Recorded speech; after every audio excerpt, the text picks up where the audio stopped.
Cool. Morning, Ellie. Hey, morning. Barry's here too. He's just logging in. Okay, cool. Now, just quickly to give you guys, done this before, the admin thingies. Make co-host, right? And then just, do I do it to you or Barry? Do it to me. Okay. There you go. Consider yourself in the club. Great. I like being in the clubs. How are you? It's been a bit of a crazy month. Yeah, that's for sure. You're about to go on leave, Lauren? Yeah. It's very much needed. It's kind of in a role like mine, you pretty much try not to take leave because the scary pile that greets the one-man band on the other side is almost not worth it, but definitely need a bit of a break. So it's good time. Totally get that. Right, I'm just going to try and share my screen to check that it all works. Oh, I can definitely hear you. That's good. It's a good start. Perfect.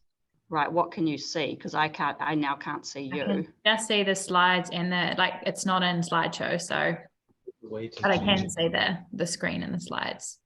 You'll just need to put it in slideshow mode, but I'm sure you'll you'll do that. No, the app didn't work. Oh yeah, perfect. That's exactly what we want. Cool. Okay. That's all good. I can't see my notes, so I'll just have to do some reading. That's okay. That's all right. What I'll do is share, copy link. Do I share the link now or later? I'll put it somewhere on my own screen. I'm just thinking I've got a mural thingy to do the brainstorm afterwards. Right. So do you want me to send you the slideshow now? Or later? I kind of just said, do you have general feedback? And then I had relating to just literally just a header, process heat, transport, and I think if you're fine doing that, I think the slides like that are not won't have much. Yeah, okay, cool. It says in the waiting room, happy to let Barry in. I thought I heard him, but is that he's in the room with me. Right, okay. No, because I just assumed he'd made it in, so I heard a male's voice, but I just saw I hadn't admitted him. Hi, Barry. Hello. Do you guys have any royal titles that I need to bestow you when introducing you? Not to our face, but I'm sure people use all kinds of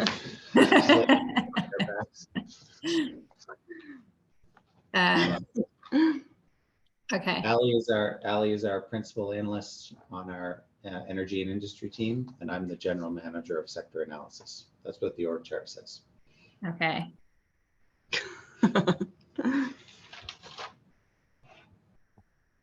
Probably easy. I'll just introduce you guys as from the Climate Commission. You can always when you say hello, say where you fit in the zoo. That saves any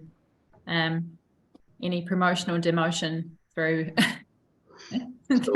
on my part. Since you can't see the humans through the web, like with the app, there's a way that you can do it so you can see the humans on the side. Yeah. What happens? Just hold on. You don't have any of the nice features by doing it through the website. So is that a pain in your butt? I mean, I don't mind if I don't see the people. It's kind of distracting. Okay. So. Because I can see them. So if somebody raises their hand or if somebody. Yeah, then you can. But Lauren, you're moderating or like hosting the session. Is that correct? Yeah, I'll say hi, welcome. Then I'll say here. I'll call you Alexandra, right? And Barry, and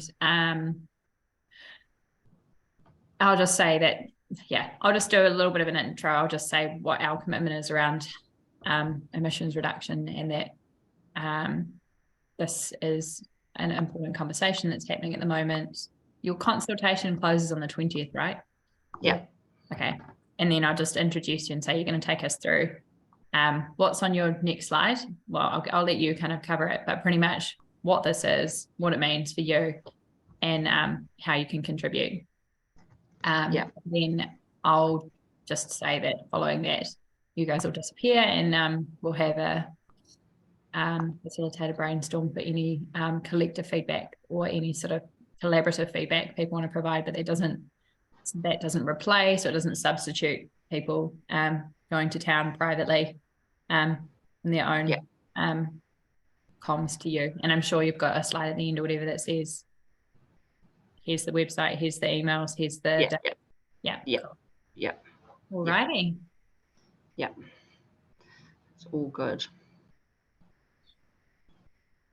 Get rid of all of my other tabs in case I accidentally crash the internet. Yeah, and I might do that now, but I think it's possibly a good idea for me to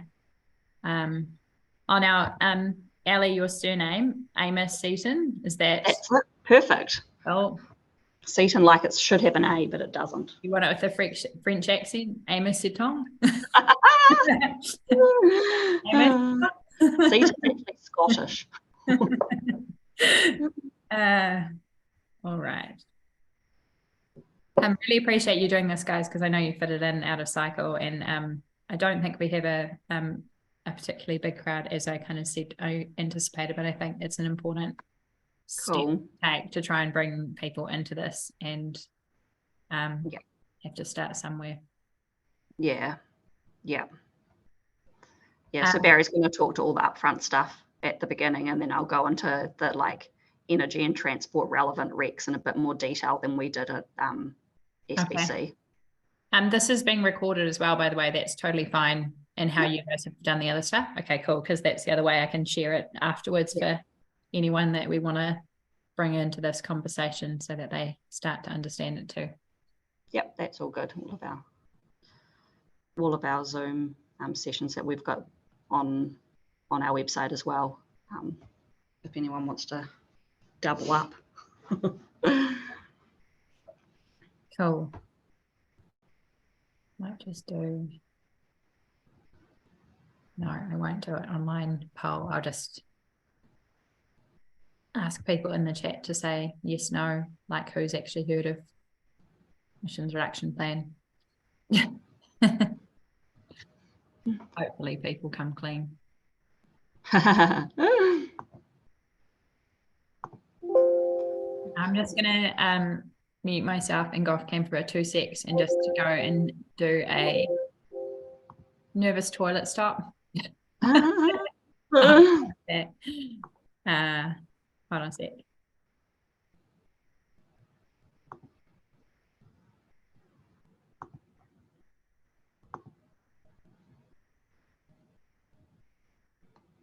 So why don't I have the Zoom app?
Here I am, back again. Yeah, it was quick. Where are you going on holiday, Lauren? I am going medium carbon. Is that a thing? yeah, heading to Rarotonga, but I'm actually doing a meditation retreat as part of a teacher training in meditation that I'm doing. So that was where it is. So that kind of took a bit of the choice out of the matter. Oh, I'm jealous. But everything the last few years have been kind of homegrown and local. So I feel like I've got a little bit of credit to use. But yeah, looking forward to it. And it's probably the first really calm, lying down kind of holiday I've had in between work. So often, you go on holiday, race around, you eat, drink lots, come back tired. I'm hoping the opposite happens. Fingers crossed. You just cut out for a while there. Oh, I'm hoping that doesn't mean that we will be cutting out. okay. I might have just put my hand over my mouth, hopefully. I will just... No, you froze. But did. I guess. Worst case, if that happens, just in contingency, we'll just go off camera. So people can, they'll have already seen you, but we can just say, to stabilize the connection, we'll just, yeah. Is that okay? Yep. So I guess if you notice that we're freezing, you could always send a chat message and we can turn our cameras off. Yeah, okay, sure, no problem. Right, we will, might wait a couple of minutes. How many people are you expecting? I think we had between 10 and 20 people signed up, but we'll see how many actually intended to come in person. And what type of businesses are they? A whole range, really. Yeah. I know that Business South had particularly targeted process heat businesses, so that again, as follow-up, we can always send this directly to them, so that we're targeting the group that we want involved. Yeah. Others are, kind of a real mix, I think. Nice. Okay. Let me just check this on who's coming, whether there's any issue with getting online.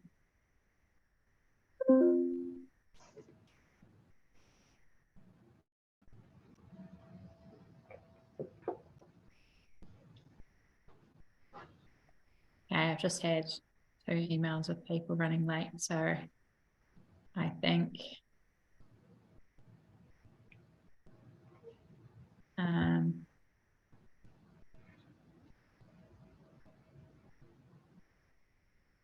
what's your preference, guys? Do you want to keep going in the next couple of minutes or wait a couple of minutes for these?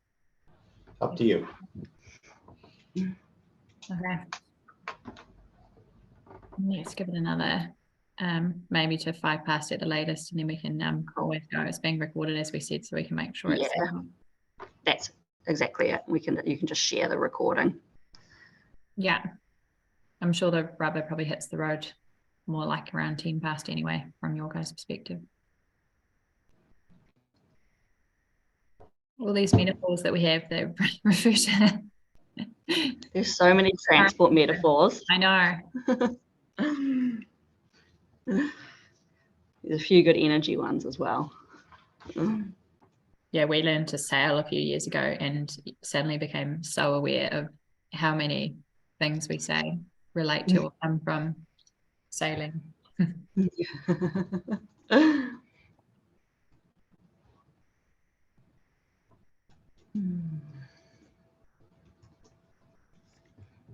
So you might have said this when you cut out, but how long are you going to be in Raro for?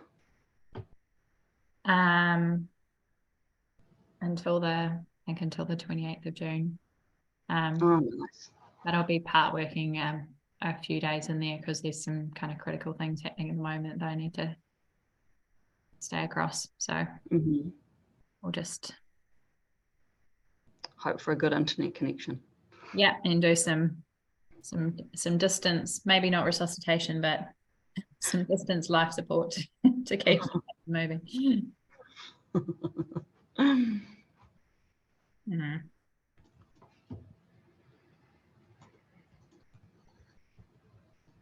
Right. Couple of minutes.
All right, guys, I think I will kick off anyway, just in the interest of time, and let these people catch up with us.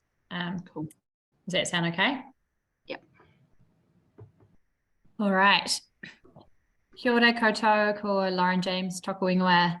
I lead sustainability for Business New Zealand Network, which is made up of multiple regional bodies around the country of mostly small to medium business members.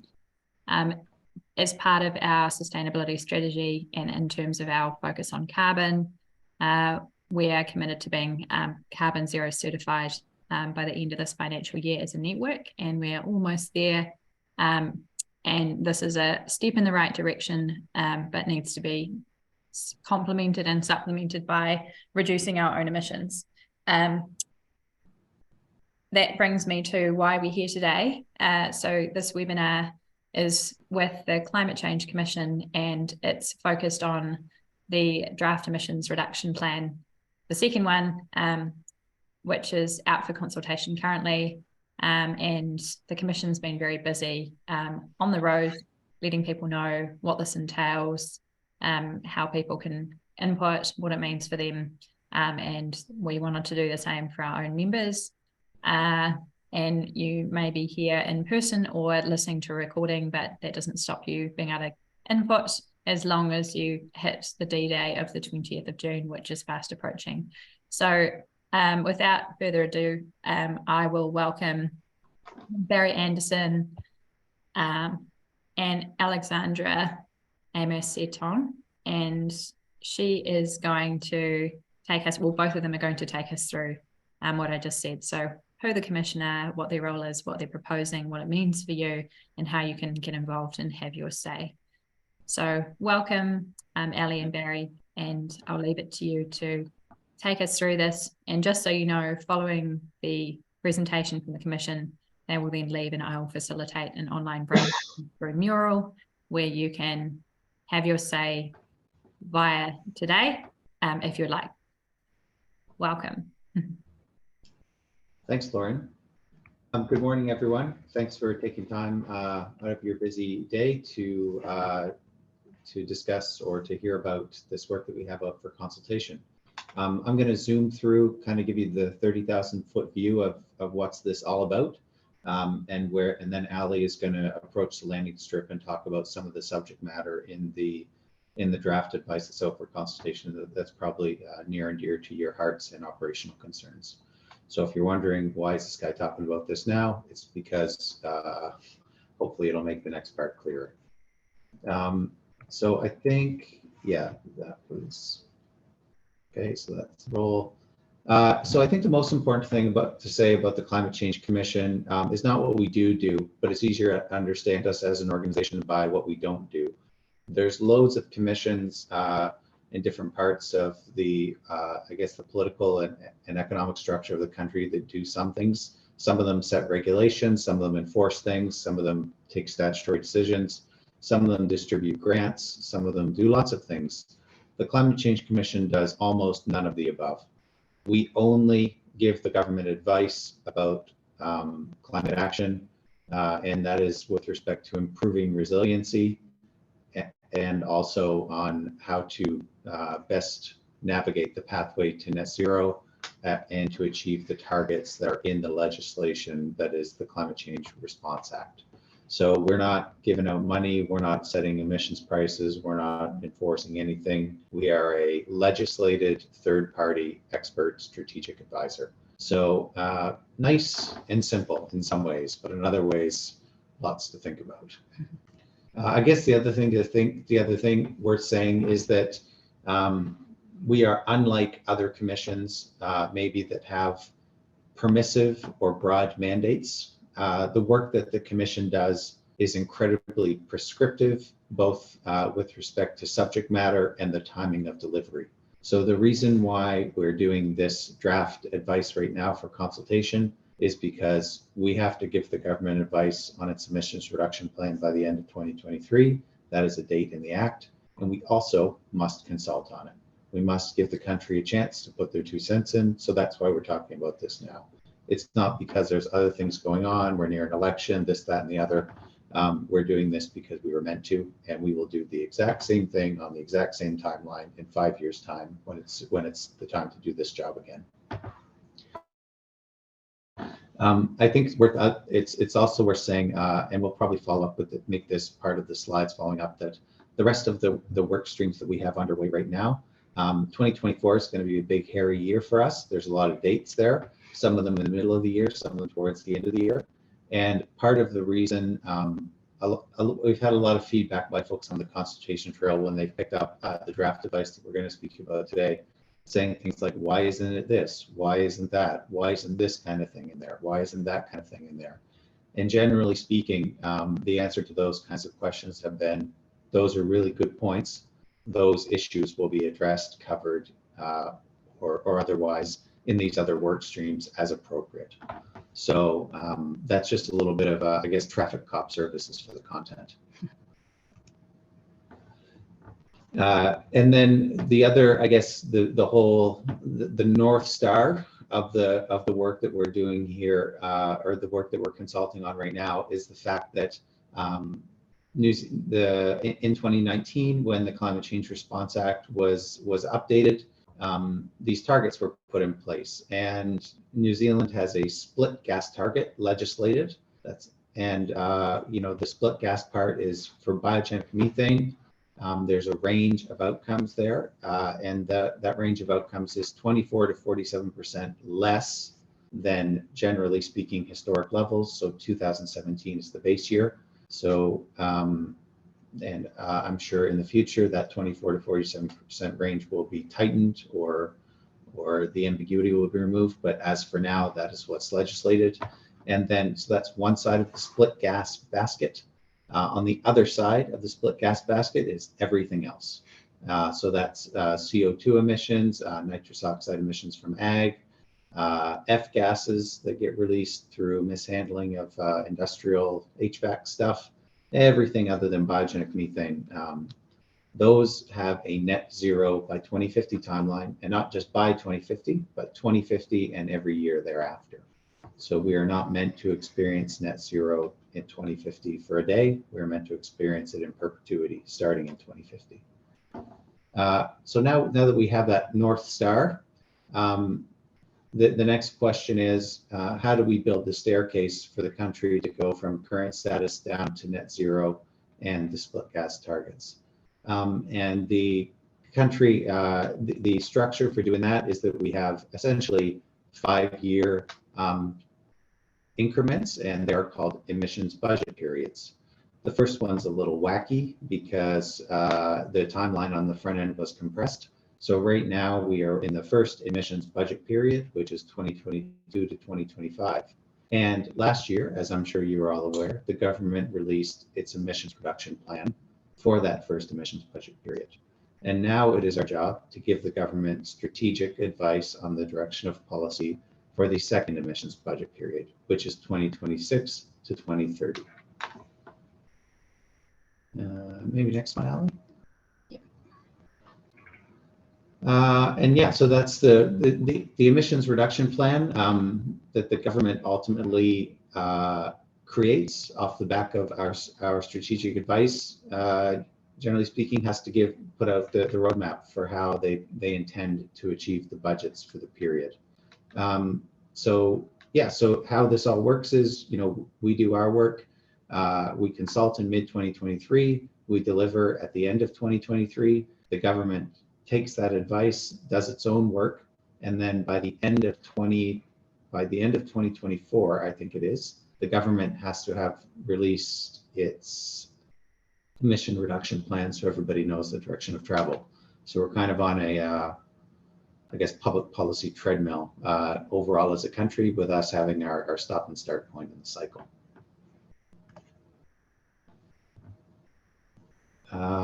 Maybe next one, Alan. That one, breakdown budgets. Sure. So this is a visualization of the steps that we're on. So I guess the point here is that the dotted line in the first three is basically what would have happened if emissions reduction plan 1 was not implemented. So kind of a pre-major intervention world. And emissions budgets 1, 2, 3 have been notified by the government, which is a policy wonk way to say they've said, here's what we think they are. And that what we think they are part will get firmer as time goes on. And they commit to them rather than notify of them.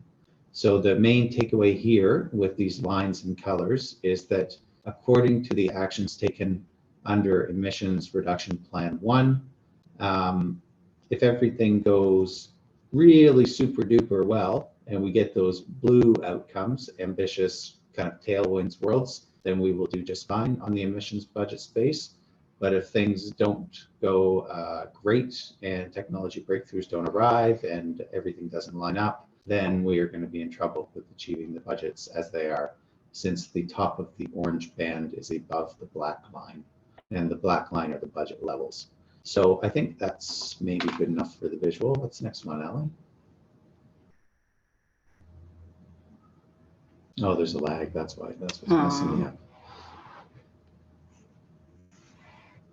Has the slide changed? Yeah, it's the blue turquoise green map. Okay. Okay. There's a delay for me. Lauren, has the slide changed for you, or is it the same one? It's changed. Okay.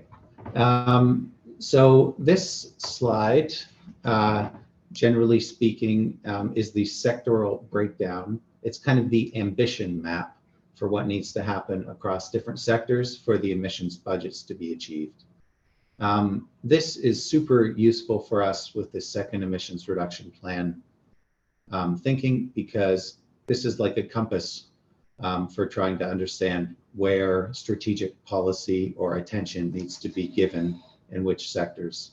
And generally speaking, as the obvious takeaway for this is that, those first blue bars are not super stringent or ambitious relative to what has to happen in the second and third periods, which is the end of this decade and the first half of the next decade, where we see so the big takeaways here are that really good things need to happen soon so that emissions reductions in transport can be realized, and really good things need to happen in the energy and industry space soon, and then again as time goes on. And I guess the other thing worth noting is the slow and steady, I guess, contributions from agriculture and forestry, which kind of makes sense given the fact that it takes time to do sequestration in the forest sector, and also the biogenic methane targets that govern the speed of transition in agriculture are quite gradual. So hopefully that's useful. In terms of orders of magnitude, in those second and third budget periods, that's roughly a 15 to 20% reduction in transport in energy and industry. So it's as if one of the 5 budget years disappears to meet the compliance. So to give you a rough idea about how ambitious are those bars.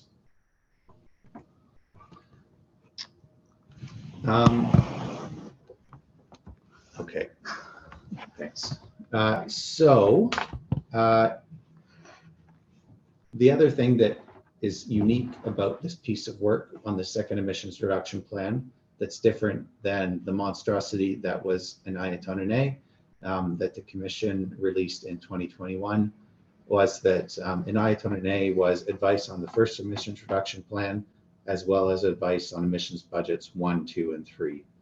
And this document is just emissions reduction plan 2 advice. The budgets are in place. So therefore, we have the luxury of having the budgets in place. We know roughly, generally speaking, where ambition is required and where the risks of non-achievement are greatest. And therefore, we looked across all of the, I guess, the sectoral spaces, as well as what are the key factors in the enabling environment that allows emissions reductions to occur.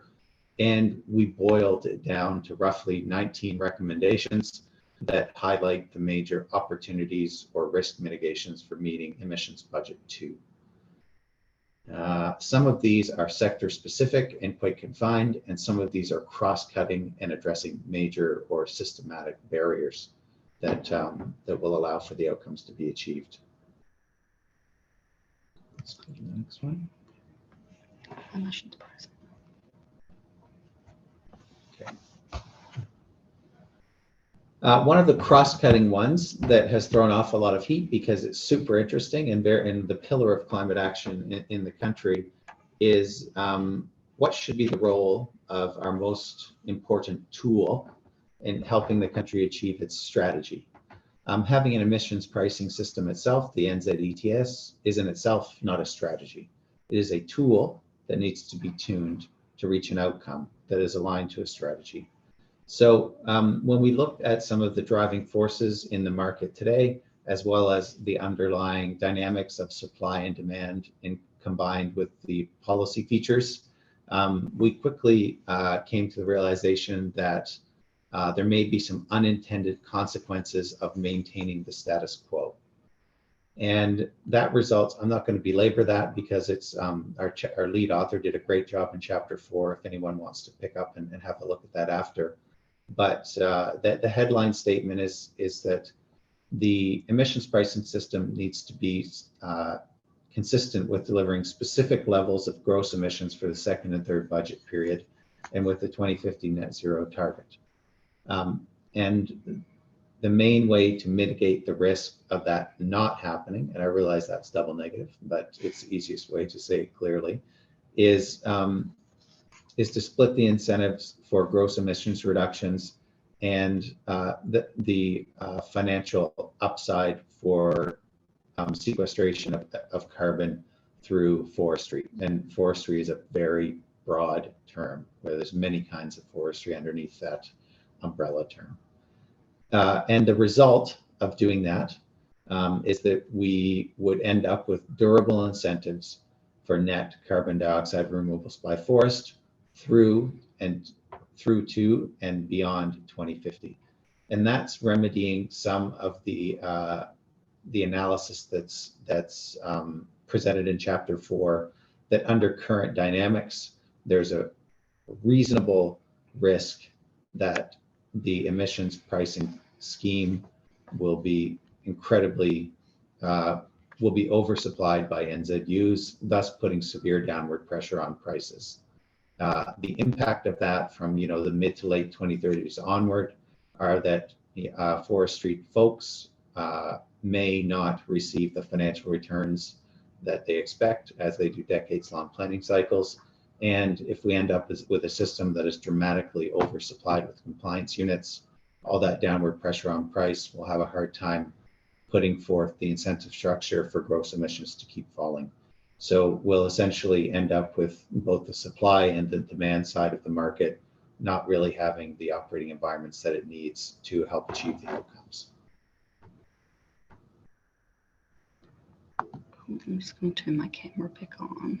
And then Ali, I think that's my portion of the day, and That is. I'm going to assume I'm roughly on time, Lauren, since no one threw a hands up or anything at me. So I will pass it over to Ali. Wonderful, thank you. Cool, so I'm just going to talk you through today some of our energy and industry recommendations and also our transport recommendations, which might be of interest to you. Energy and industrial activity obviously underpin our economy, and they're a complete necessity for the modern world. Imagine all of your businesses use energy to a greater or lesser extent, and it's probably represents a large cost of your operations. But the emissions associated with these need to decrease significantly into the second emissions budget period and beyond. These sectors, as you would have seen in the slide that Barry showed a few slides ago, these represent the biggest opportunity to reduce emissions over the second and third emissions budget period. So first, starting with energy. I know Lauren wanted us to focus on process heat, but I think it's important to cover the first recommendation as well, which is about electrification of, basically enabling electrification of the whole economy, because if this part of it fails, then it puts decarbonising process heat at risk as well.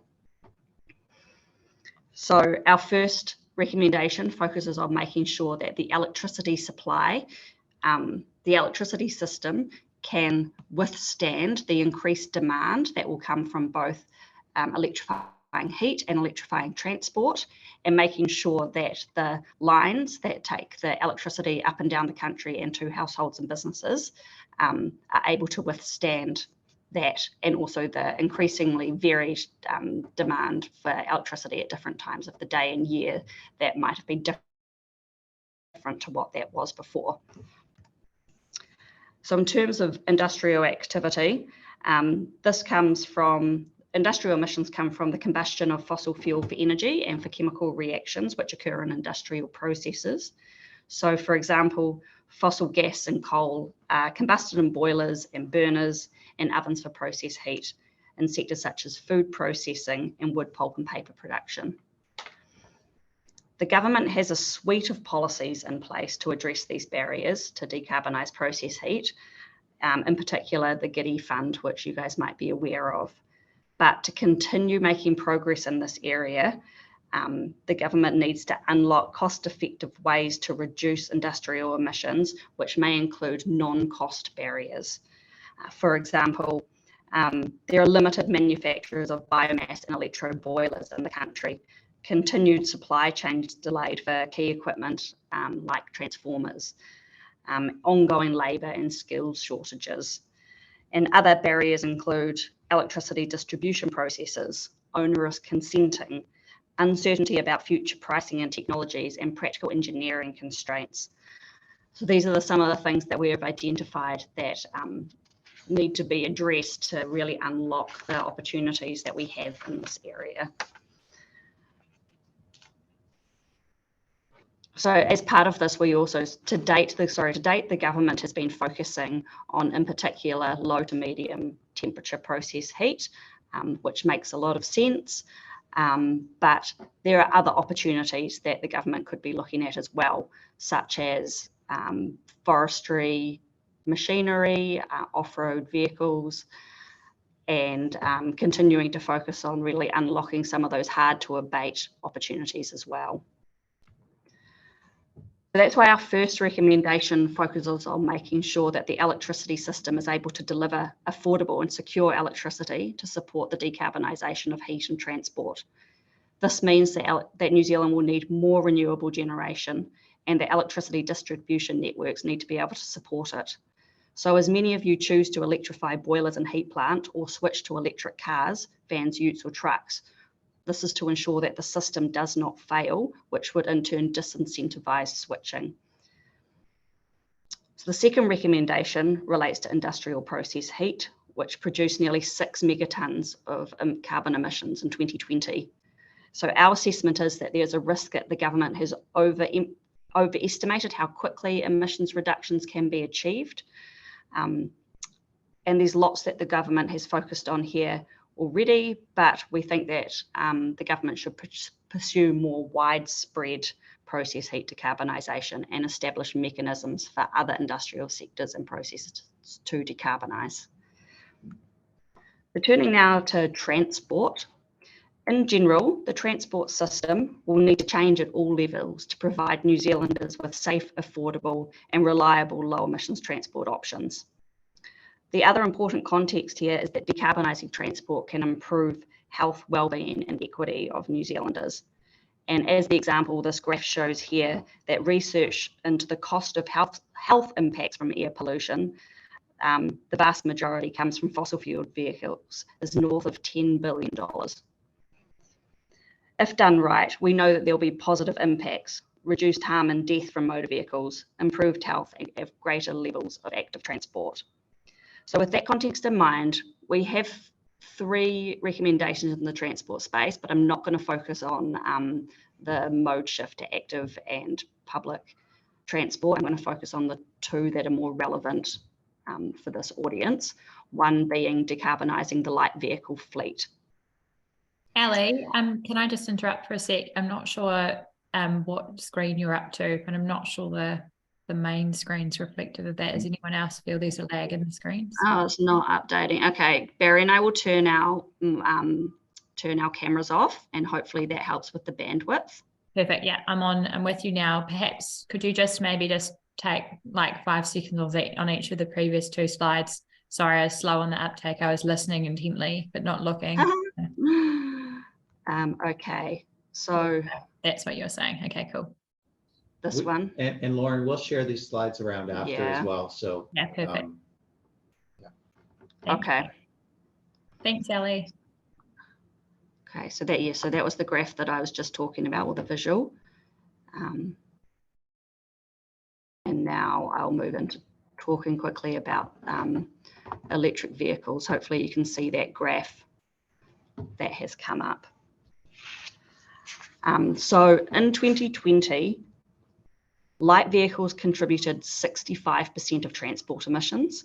That's 8.6 megatons of carbon emissions from the light fleet alone. And decarbonising the light vehicle fleet requires a rapid and sustained growth in EV sales.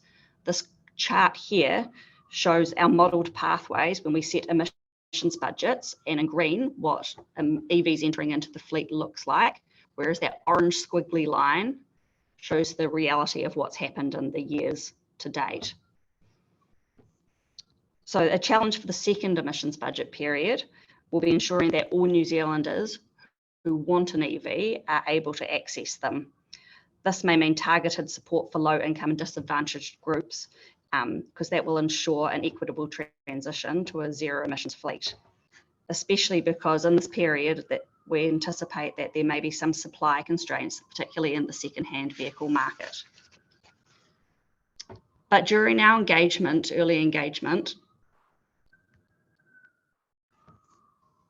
what stakeholders identified was that the main constraint on EV uptake during the second emissions budget period would be sufficient vehicle charging infrastructure, not access to low emissions vehicles.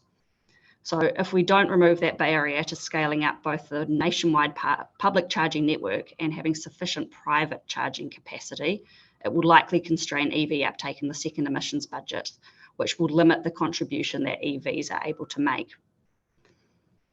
Other transport-specific barriers include ensuring that renters and people without dedicated car parks are able to also access charging.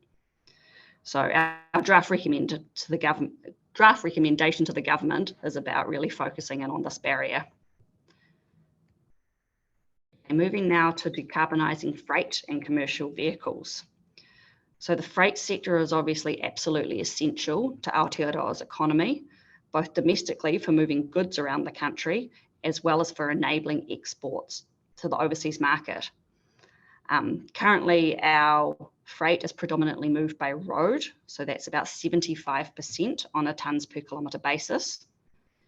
Many heavy vehicles are involved in delivering freight around around the country. And they make up about 4% of the transport fleet, but contributed about a quarter of transport emissions. So that's obviously disproportionate amount of transport emissions come from the heavy freight to the amount of them on the road. But there are a number of barriers to decarbonising these types of vehicles, and these include significantly high capital costs for trucks and vans, limited vehicle supply, and a lack of adequate charging and supporting infrastructure. We anticipate that there are to be more zero emission models available on the global market in these classes in the coming years. But enabling actions that target these vehicles will really help us get these emissions. So that means that the recommendation in this space that we identified as being the most important was to develop incentives to accelerate the uptake of zero emissions commercial vehicles, including vans, utes, and trucks. Policy support and incentives are needed to address these significant barriers to help decarbonising these types of vehicles and enable the increased uptake of zero emissions alternatives. Okie dokie, so that's the end of the content slide. In terms of making a submission, we'll just wait till the slide updates. Yeah, there it is.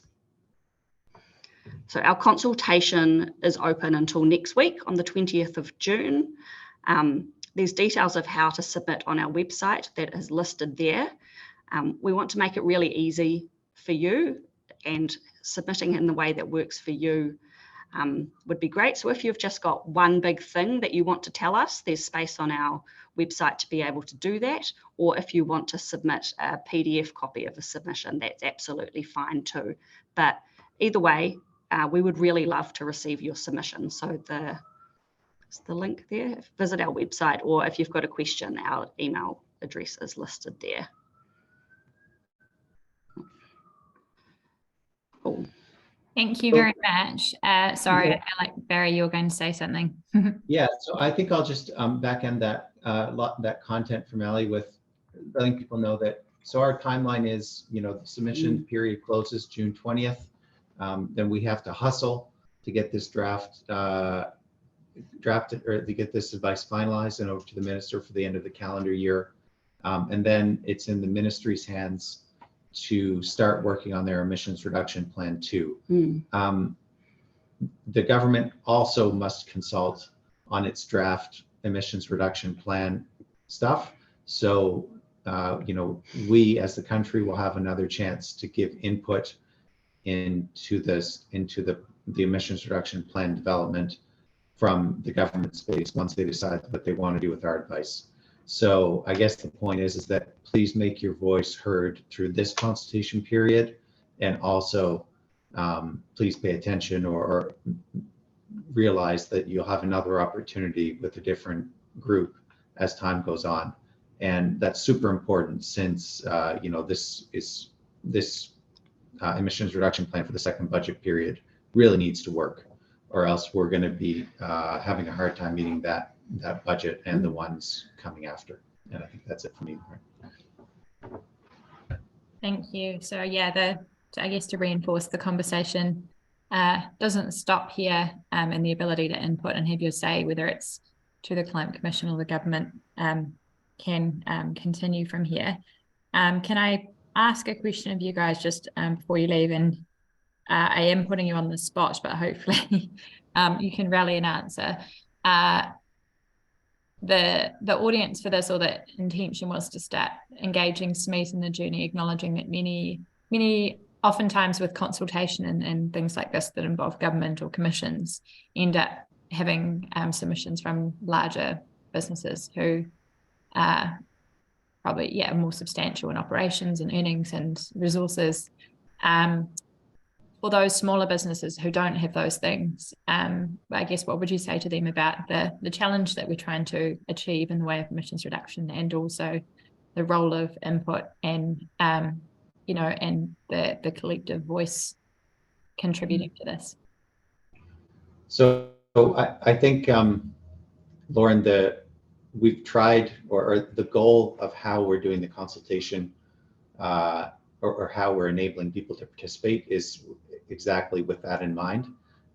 You know, if you go to haveyoursay.at Commission, you'll see that there is a very detailed way for you to step through and almost give comments or submit piece of evidence or lawyerly type, very fancy bound consultation documents by chapter, or as Ali said, pretty much at the top of the page, there's a button, there's a magic button that says, what's your one big thing? And that will allow people to input, almost as if how they would make a verbal submission. So if you want to say what you want to say into your phone and then, get that audio turned into text and drag and drop it into that have your say text field, then that is a submission, and we will read them and we will put them to work as best we can. But the most important thing is that if people don't use that blunt and accessible feature of the website, then we just won't hear it. So yeah, that's our way to try to I guess remove as many barriers as possible. Great. Thank you so much. We really appreciate you both, Barry and Ali, for taking the time to spell this out for us and adapting what is a more fulsome deck that I've seen for our audience, focusing more on specific issues that are of relevance. So as you can see on the screen, don't hesitate to reach out to the Commission, have your say using the various channels they've set up. We'll also distribute this via our various channels to encourage people to contribute. So again, thank you very much for coming and for your the manifestation of a lot of hard work. Don't underestimate how much has gone into this to get to this point. So we really appreciate your support and guidance to the direction of our New Zealand's role in the world of carbon, really, and tackling climate change. So we'll let you go as we transition into shared inputs and brainstorm, and wishing you all the best with the rest of your consultation, and we'll see you on the other side. Ka kite. Okay. Thanks for having us. Thank you. Take care.